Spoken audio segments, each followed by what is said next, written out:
যদি একটা ধর্ষিতাকে যদি তুমি বলো দুশ্চরিত্রাহীনা, তুমি কি? তুমি কোথা থেকে এসেছো? তুমি কোথায় আছো? আসো তুমি, আমি তোমাকে ধরে নিয়ে আসবো। আমি র্যাব না, আমি পুলিশ না, আমি প্রশাসন না যে রাত 2টা বাজে আমি ছেড়ে দেব। তোমাকে আলু ভর্তা যেমন করে ঠিক তেমন ভাবে আমরা নারীগুলো করব। তুমি আসো আমার সামনে, যদি সাহস থাকে, সতী মায়ের সন্তান হয়ে থাকো, দয়া করে আমার সামনে আসো। আমি তোমার ধর্ষকের পরিণতি দেখতে চাই। কত বড় সোনা আলা তুমি, সোনার বাংলায় টিকে থাকতে পারো। আমি সেই বাংলার মেয়ে। আমি নুরুকে না, প্রত্যেকটা ধর্ষককে আমি প্রচন্ড ঘৃণা করি। ঘৃণার দৃষ্টিতে আমার সামনে যে ভাইরা আছেন তাদেরকে আমি অনুরোধ করব, যেখানে যেমন পাবে ঠিক তেমনি ভাবে জুতা সহ না, আরো অনেক কিছু আছে, দিতে দিতে একদম ঘাড়ের মধ্যে এমন ভাবে বুঝিয়ে দাও যেন তারা বুঝতে পারে যে অন্যায় করলে কি হয়। তো 2001 সালে পূর্ণিমার পাশে এসে দাঁড়ান নাই? তখন কোথায় ছিলেন?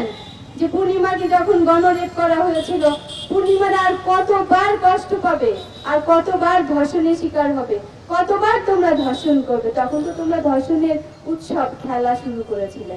আমরা তো খেলা শুরু করি না। আমাদের আওয়ামী লীগ সরকার কিন্তু ধর্ষণের বিচার করছে, ধর্ষণের বিচার দেখছে, ফাঁসির রায়ও কার্যকর করবে আমার বিশ্বাস। তো আমি এখানে ফাতেমাকে বলবো, ফাতেমা তুমি আমার বোন, আমার বোন হওয়ার কথা, আমি হওয়ার সেই একই কথা। অনুরোধ করব, মন ভেঙে পড়ো না, আমি আছি। কেউ না থাক, আজ থেকে তোমার পাশে থাকবো। গতকাল রাত্রে আমি কমিটমেন্ট করেছিলাম, আমি থাকবো, সত্যি থাকবো, যা হয় হবে।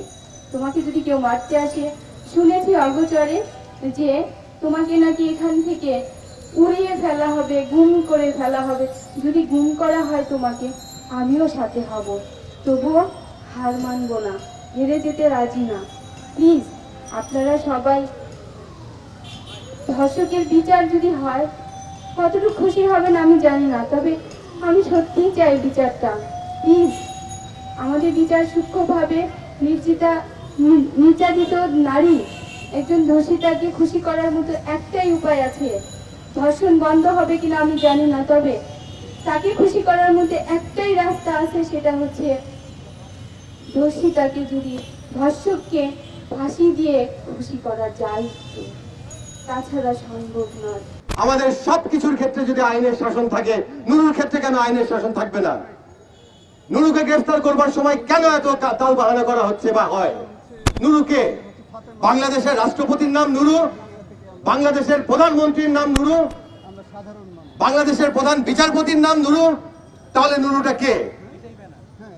গতকালকে আপনারা দেখেছেন সামাজিক যোগাযোগ মাধ্যমে কি ভয়ঙ্কর বাজে ভাবে সে একটি ভিডিও ভাইরাল করেছে বা আপলোড করেছে।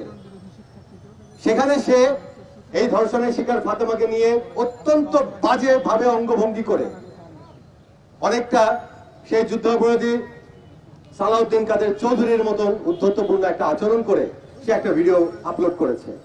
সেখানে সে ফাতেমাকে দুশ্চরিত্রা বলেছে, যদিও তার লেখাপড়ার ঠিক ততটা মানসম্মত লেখাপড়া না থাকবার কারণে সে সেখানে বলেছে দুশ্চরিত্রহীনা। এই নামে কোনো বাংলা শব্দ আসলে নেই। তো যাই হোক, তার বক্তব্যের মূল বিষয়টা তো আমরা সবাই বুঝেছি যে সে ধর্ষণের শিকার ফাতেমার চরিত্র হনন করবার চেষ্টা করেছে।